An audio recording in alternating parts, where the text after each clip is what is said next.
Okay, well, hello everyone and welcome to Flavors of Florida presented by Corksicle. Yes indeed, exciting. My name is Mark Daniel and I'll be your host for this amazing culinary series. Now, this culinary series event is exclusive to Disney Springs. You see, restaurants across Disney Springs have created special menu items that pay tribute to Florida and everything homegrown in the Sunshine State.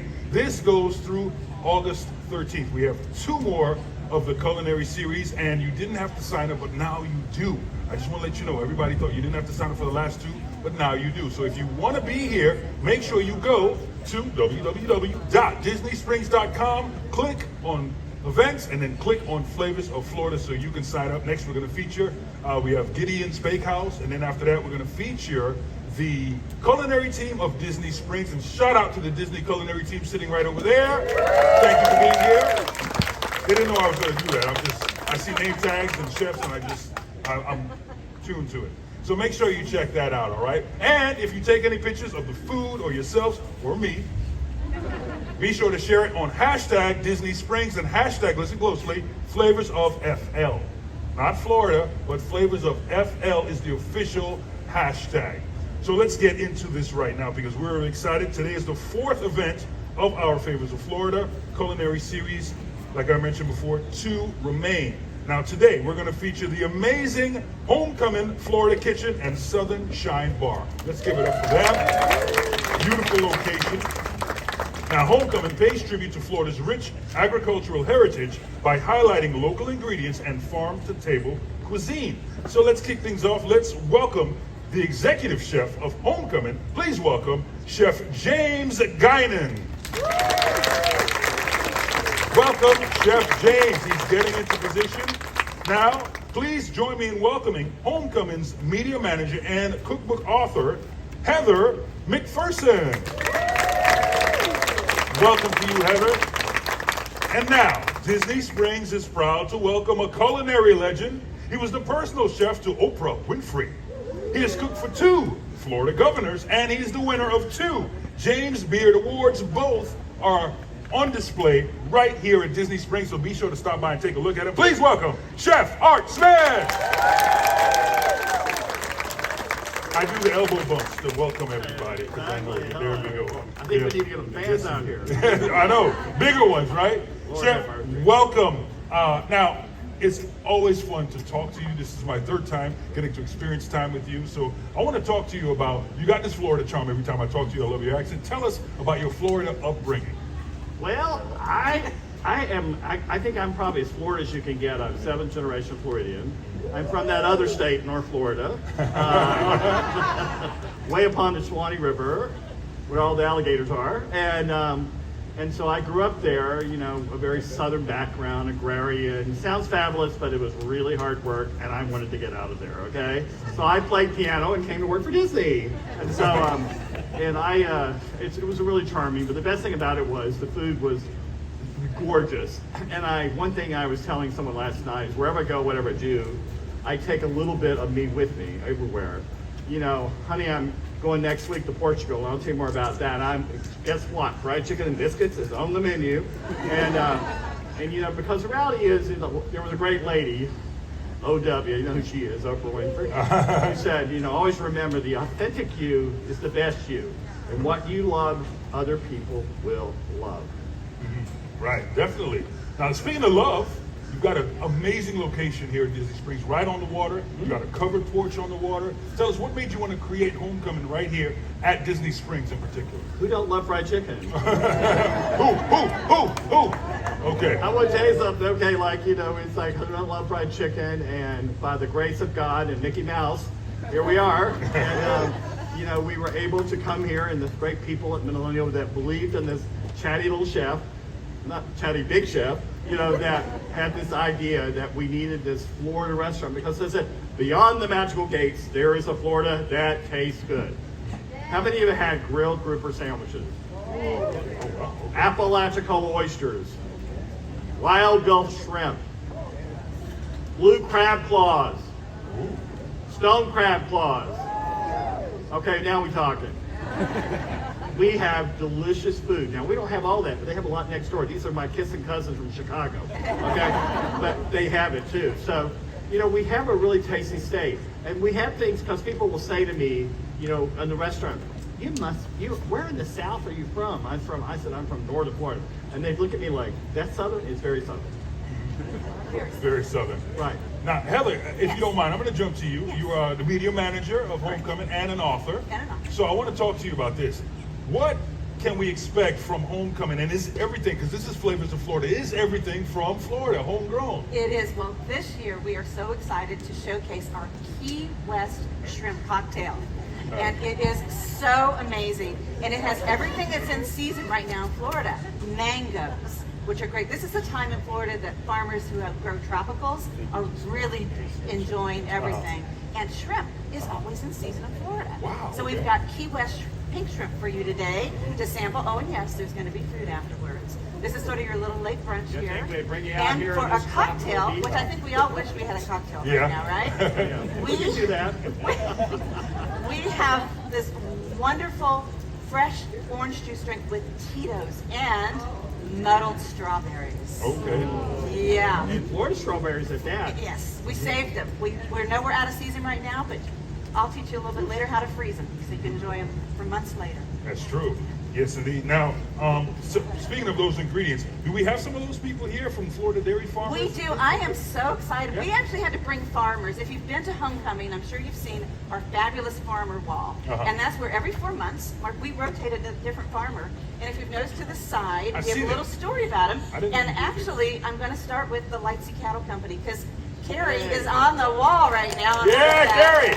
All right. With his wife, Marcia, an incredible educator, and 2 grandchildren. Welcome.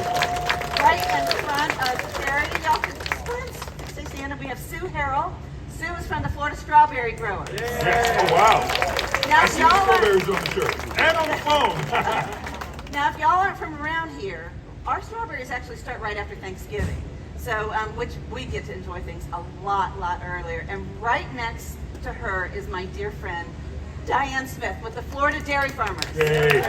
Welcome, Diane. This is Day of the Cow, isn't it? We've got the Lightsey's here. We got. I love them. I did yoga with y'all's cows. She did.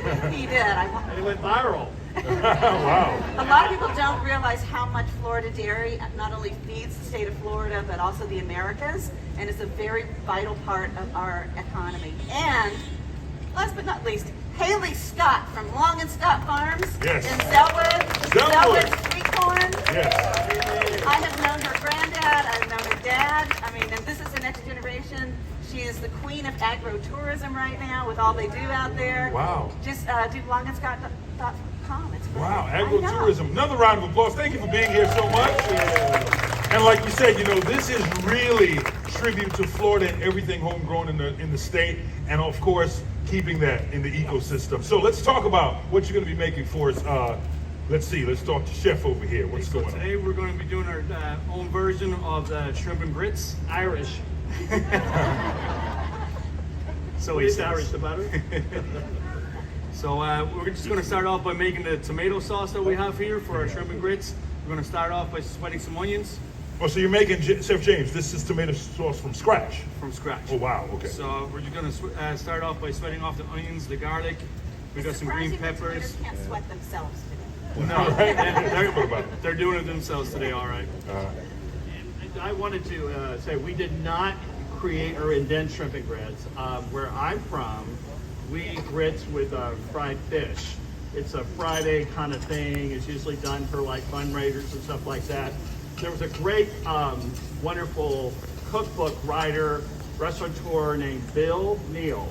He's referred to as the James Beard of the South. He owned a famous restaurant in Chapel Hill, North Carolina, called Crook's Corner, and he made it famous. Now, the people of the Low Country and that part have been doing shrimp with seafood forever, and where I'm from, people like grits, and I'm like, yeah, don't say grits, okay? It's come on, people, wake up, Chef, laugh. to quote, I did reality. Okay, I'm funny. to quote Vinny you can smell it Gambino, already. what is a grit anyway? A grit, my friend, what grit is crushed corn. Okay. And the difference is, grits have been a part of this part of the world for a long time. We grew corn and rice, and you can have you ever had rice grits? Ooh. They're I can't say I fabulous. have. And for those of you who don't like corn would love rice, and you can get them from Anson Mills in Charleston, right? And so they're really quite, and they're very light. Have you ever had them? Never. Rice grits? You know, Rice grits. no, you don't eat grits. You eat oatmeal. But anyway, Oatmeal and I will tell you And something. farina. I told myself, I said, self, I'm going to send a letter to the ambassador of Ireland and thank him for all his lovely Irish folks. Because I would tell you something, we would be up Udall Creek without the Irish. Between my chef here, I have 30 Irish kids working for me at Reunion at Navy Pier. And I tell them, I said, just open your mouth, show that charming accent and that sweet little smile, little smile. think And, that's how I got the job, maybe. and I don't care what you do, they'll forgive you. And so thank you, we're very grateful. But grits have always been a part of the culture. And now grits, question. The ones that are bought in the store are highly processed. A long time ago, when I worked for the big lady, there was a doctor, and he talked about, and I know some of y'all watch that show, is that about overcooking your pasta. Remember that one? What do you do when you overcook your pasta? What comes out of it? All the starch. And what does that starch do? Okay? Same thing goes with grits, okay? So when you get grits, you see that, okay? Now you be buying that stuff in the grocery store?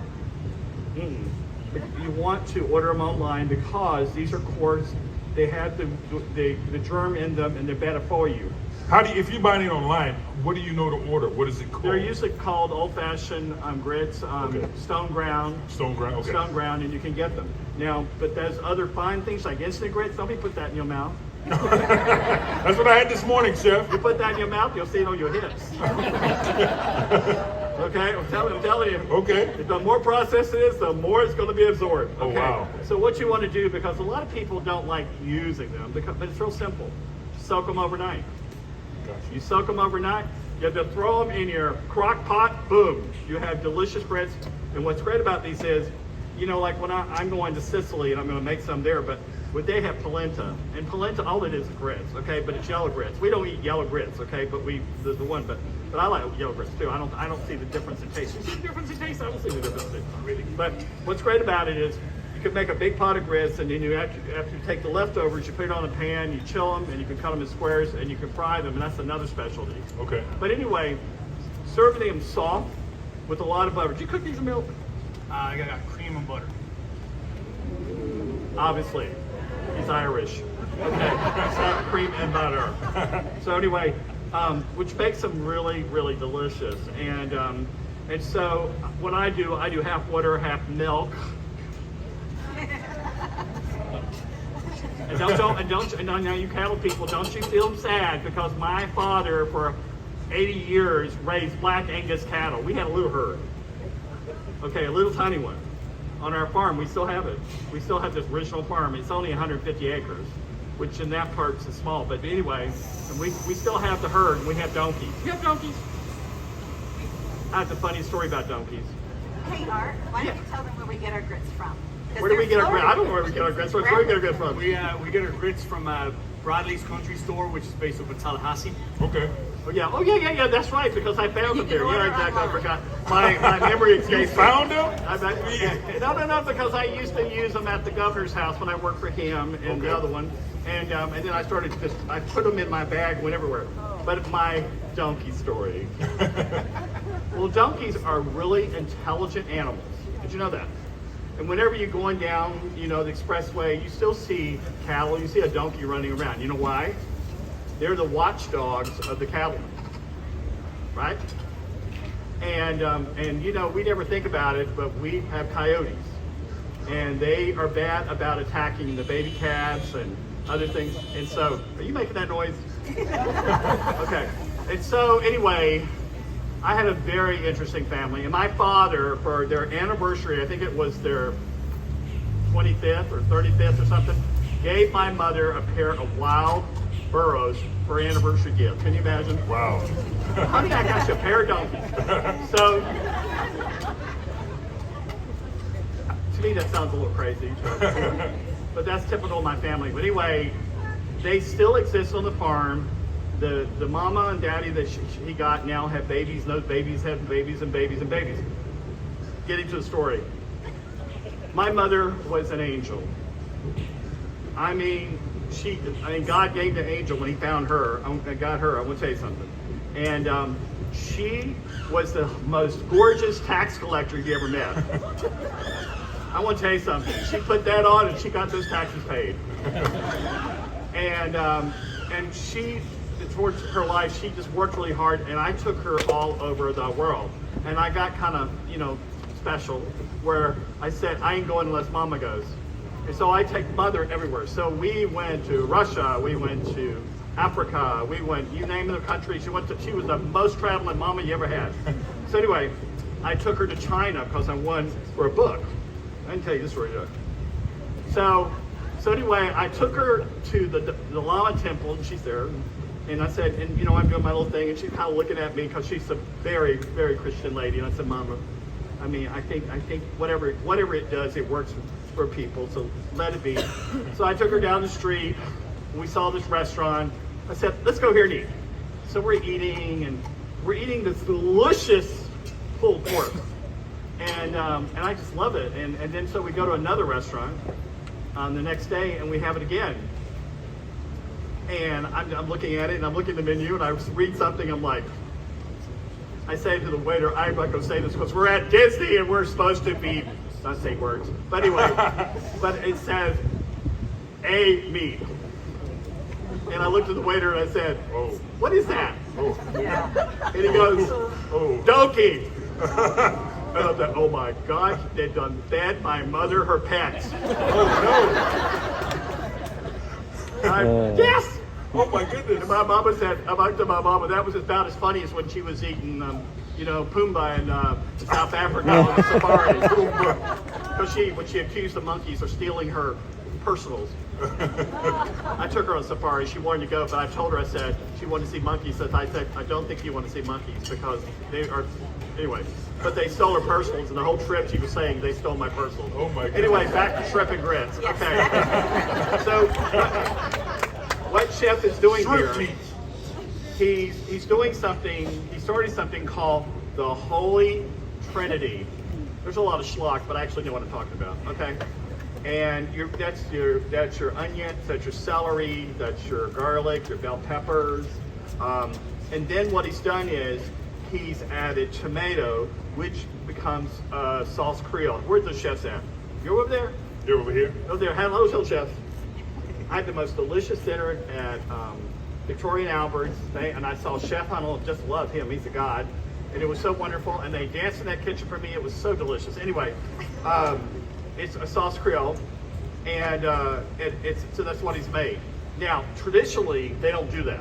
It's basically just onions and bacon. You know that, don't you? It's real simple. So go ahead. So right here we got, while Chef Art was talking, we had some onions, bell peppers, sauteed, kind of sweat off a little bit with some garlic. We got some thyme, oregano, and some basil as well. So we let that marry together, get those flavors out. And then we add some of our crushed tomatoes, which is our San Manzano. You know what those are? Those fancy Italian tomatoes. Don't be using those other ones because they do not taste the same. Buy them. They have them at Publix. Flavor, color, you name it. It gives the best, nice, rich looking But sauce. what if you can't get to this? If you had to recommend canned tomato sauce, if you had to. Heather can answer that. No, but I tell would it to do- Heather. I would use fresh So ones. we actually have an Had to. extra gift for you today. We have a home cooked version of this recipe for you to take home after you have your sample. Oh, wow. We're gonna pass that over here. Now this sauce, because we are from Scratch Kitchen, actually cooks for about 5 hours, 10 hours. Yeah, it'll Yeah. mainly cook from 2 to 3 hours. It'll Yeah. simmer down very, very So- slowly. It's kind of like Southern marinara. Right. But in the supermarket, after many, many tries, because I love to play with my food, I have found that the fire roasted Glen Muir with a little more chive, a little more They're good. basil will sub in a pinch. Okay. You know, because I Right. know that we don't have 2 hours, right? Right. We Right. got to get onto it. But So you- you'll find that in the home cooked recipe. Yeah, but you can also just buy the fresh ones and peel them.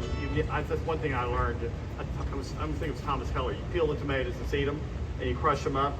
They're not as strong as the canned ones, but they'll work. I mean, I come from a household that hates tomatoes, and so. How are they related to you? Huh? How are they even related to you? What, tomatoes? No, these people in your house who don't like There tomatoes. might be some people out there that don't like tomatoes. Me, I'm one of them. Hello, hello. People have aversion, and I eat ketchup. and I don't like them really, really acidy.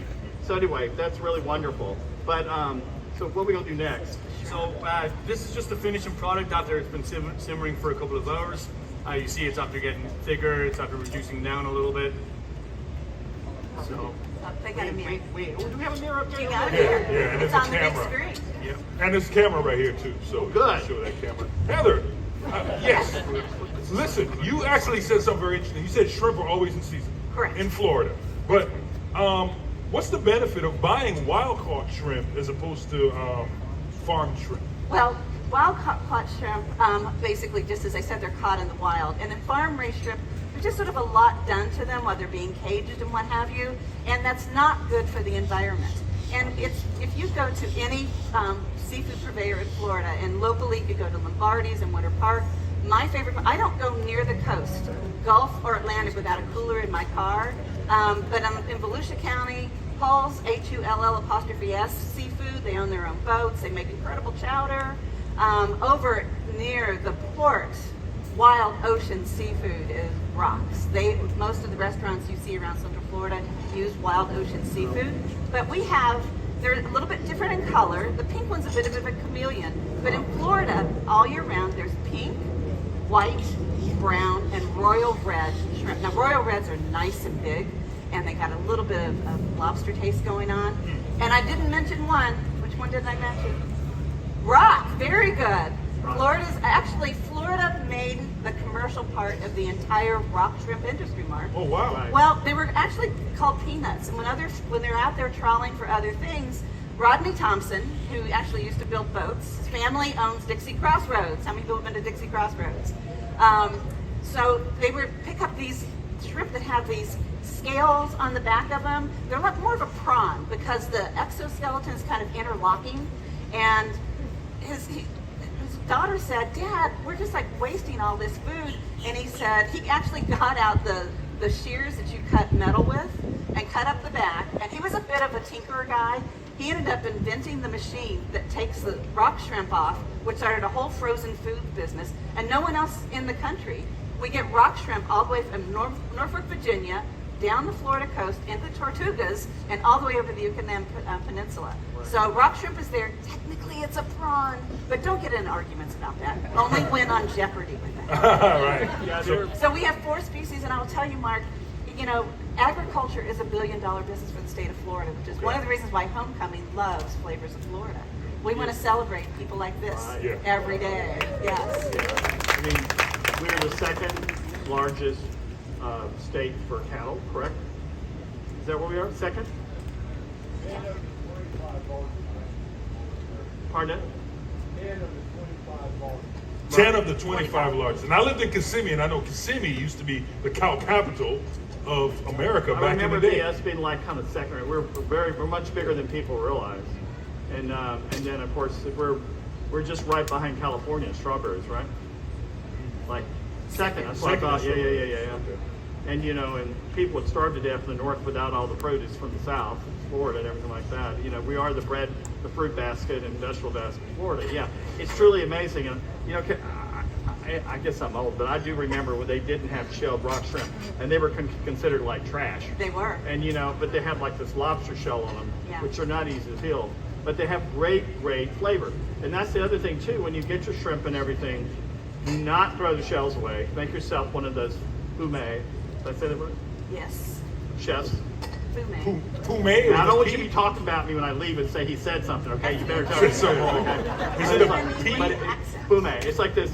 this you make this stock with the shellfish and the shells, and it's really delicious, and it adds flavor to a dish. So many dishes where they will ask for like chicken or beef, any dish where you need, we're doing a fish dish or a seafood dish, you add this wonderful broth, and you get the best broth. You know, it's just like how they do with lobster shells and all that stuff. The shrimp shells, divine, wonderful. You can roast them in the oven, right, Chef? Yeah, you can make a beautiful biscuit out of it. Yeah, really, really wonderful. I And mean, it so freezes well too. yeah, so throw nothing away. Like my favorite thing is salt and pepper shrimp, and when I go to the Chinese restaurant, and you eat the whole thing, shell and everything. Oh, really? Oh yeah, Wow. oh yeah, and the head. Wow. Okay. Oh yeah. Okay. So is this hot? This is a cast iron pan. You know these fingers. They've seen a lot. This cast iron pan is a really good conductor. The problem is that we're using this burner. We need like a little air, little situation here. We got some lake wind. You know, going on I right can now. stand here. I'm a big wind deterrent, but when it gets like that, so he's putting in a little. What are you putting? A little chili. Right here we got this is our ancho seasoning, so we got a little bit of ancho powder. And tell them what ancho seasoning is. Ancho is like a ground chili, so it's has a little bit of more of a smokier flavor to it compared to any other ground chili. But we have a little bit of garlic powder in there, a little bit of salt, some pepper. Spanish smoked paprika is really good in there too. You know, you can get all. I think they even sell ancho seasoning now in Publix. And but it is quite good. And like again, this is not the authentic recipe, but we do sell a lot of it. And- First time, go ahead. So, sorry, because I see you cooking it now. What? Just Heather or you, chef, or both chefs. How do you know shrimp is done? Because shrimp cooks really fast. It turns bright pink and it's very firm. Okay. Whenever and you know it's a firmness about it. You know shrimp and grits. Everything we served at homecoming, there's a story behind it. So years ago, I wrote a book called Back to the Table, and this publisher I'd never heard of called Hyperion ABC. Yeah, and it really launched my career. And I don't know if y'all have read any Marjorie Kenny Rawlings books, The Yarling, all that. She has a cookbook called Cross Creek Cookery. And I love that book. And she inspired me that putting stories with food made it more interesting. She had Dora the cow, so she had ice cream with Dora's milk, blah, blah, blah, blah. So the book, I was inspired by doing that. You know, and great inspiration always comes from other people, okay? You know, it's good enough to steal, okay? So, so anyway, I write this book. It's focused on North Florida, my grandmother's boarding house, la la la la la la la. Okay, I do that. And it was, you know, it was an effort of love. A lot of time went into it. And a really great family named President George and Mrs. Barbara Bush recognized it. And they only recognized literature, but they recognized a cookbook. I think first one ever in their whole book history. And so they invited me down to Naples to speak. And I said, well, it's such an honor to speak, and I had to speak in front of them, which I was scared, cannot believe. I did a luncheon, and I served them? And that's the first time I ever served it publicly. And I served, which you haven't made yet, my mother's 12-layer chocolate cake, which is kind of a nightmare in this kind of weather. And some people call it Smith Island cake. We call them stack cakes, but it has delicious fudgy icing with little pieces of vanilla cake, and it's this tall. Woo! And you serve it with some really good, if you have a lot of time and a lot of energy, good fresh vanilla ice cream, the bomb. And that's what we made, and they loved it. So that's where it first started. And so, to me, food without a story doesn't taste good. And how much do you plate a day of shrimp and grits at homecoming? We will plate anything up to 100 orders a day. Wow. Okay. Yeah, really. Professionally by a great team of cooks that we have in there, and a great chef team also. They do a fantastic job in there. We're busy every day, and I can't thank them enough. And same with Chef Art, I can't thank them enough either. What was it, 42 tons of fried chicken last year? Yeah, Ooh. I've sadly decimated the whole chicken population of Florida. Well, that looks amazing, and we can't wait to try a sample of that. So, And at my house in Jasper, I have a chicken sanctuary. oh yeah. No bird shall be eaten. Oh wow. Okay. We don't eat their eggs. Okay. But a fox got in my pen back there and ate Oh, my no. ducks. You know what you need? A donkey. I heard I need a sheepdog for that. But you know, like there's a beautiful Florida hammock behind me. You know, that's just swampland, whatever they call it. I call it a hammock. And everyone's saying, oh, they should mow it down. But I said, then all the wildlife live there. And I know that some little fox, she must have been a hungry one because she ate all 50 of them. And I hand raised them and everything. Now I'm collecting exotic birds in my house in Chicago. And but anyway, they you know, there are a lot of, you know, they have to eat too. Well, thank you very much. And before we close, I just want to again thank the Florida dairy farmers, the Florida strawberry growers, Leipzig Cattle Company, and Long and Scott Farms for being here. Thank you very much. A round of applause for the culinary team. Thank you again to Chef James Guiner. And of course, thank you to our media manager and author, Heather McPherson. And of course, a big thank you to Chef Art Smith. Thank you. So simply all you do, you put your grits on your plate. Chef do that beautifully as ever. He does it prettier than mine. Mine aren't as pretty as his. Okay. That's a lot of grits. That's enough for the whole audience. Hey, Okay. so southern portions. And I can promise you, this is a lovely dish that you can make. You can make the sauce, you can freeze it, and you can make it for big parties. I've served it for thousands, okay? And it's really wonderful. It's so wonderful to come from a state that has a delicious food heritage and to be able to travel the world and take it with me. I leave next week for Portugal. The Pope is visiting Portugal. We're cooking for the Pope. And then I go Wow. to Sicily. So I'm really excited. And we need some beef over there, y'all. They don't have beef like we have. You know, and I also think I think our berries are better. Our strawberries are better. But anyway, It's interesting. there you have it. Where you going to do? We're going to do a little bit of this. We're gonna put a little bit of fancy stuff on top Fancy of What do we do this? That looks We're gonna put a little bit amazing. of chives on top, and then to finish off, I got some herb oil, which we can use any kind of infused oils that you can get in the supermarket if you want to. Yeah. This is what we have right here from Homecoming. So basically, we got some chives, parsley, and some basil in there too. So we blanch off the herbs, strain it off, and then we blitz it up with some of the oil and let it strain down. So we got a really, really smooth, nice green colored oil. That goes around right there. Thank you, Chef. And then just, you know, I went a little bit fancy because, you know, Chef Art's in town. Uh-oh. I got a little bit of fresh microgreens to go on top. Yeah, put a little grass on there. Okay. Here we go. And everybody remember, when all else fails, feed them. Feed 'em. Remember, you feed them, they come, you keep feeding them, they stay.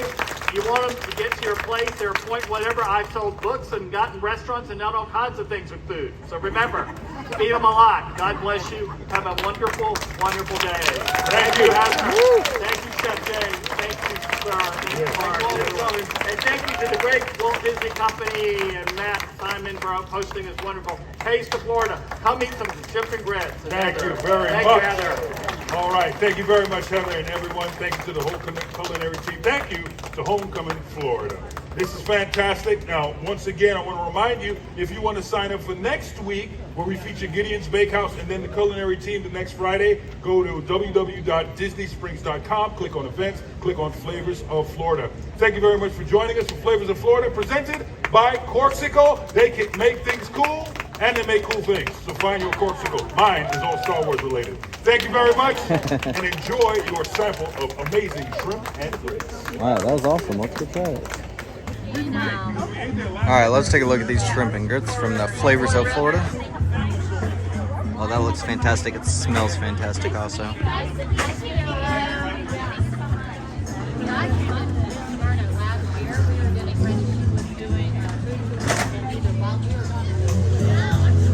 All right, that was a look at Flavors of Florida. They made the shrimp and grits.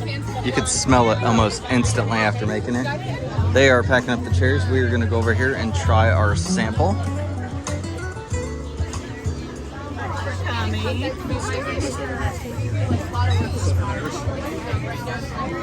Hello. Hey, Greg, you want to help me move this one? Excuse me. Okay, then he'll stay out.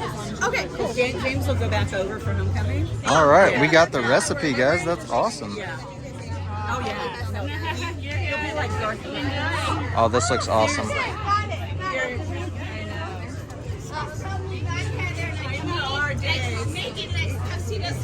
Well, you know what? I have an idea for you. That is fantastic smelling. Let's go over here. Excuse me. Looks like Chef Art's doing meet and greets. All right, here's an up close look at the dish. Looks and smells fantastic. All right, we're gonna give this a try real quick.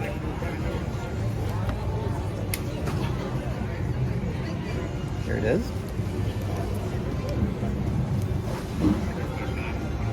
Oh, that's fantastic. Oh my gosh. That's phenomenal.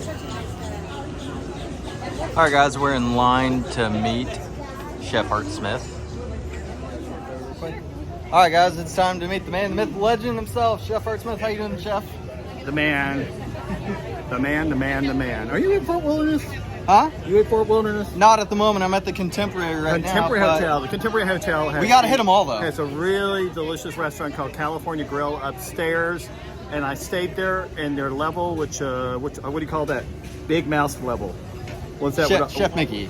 Chef Mickey. I mean, it's delicious. I love Chef Mickey's brunch and everything. What do you do with the Contemporary? We had Chef Mickey's yesterday, and tonight we go to Artist Point, Snow White. Snow White. Yeah, That's we're doing really, that really tonight. lovely. So remember your Walt Over at, Disney World.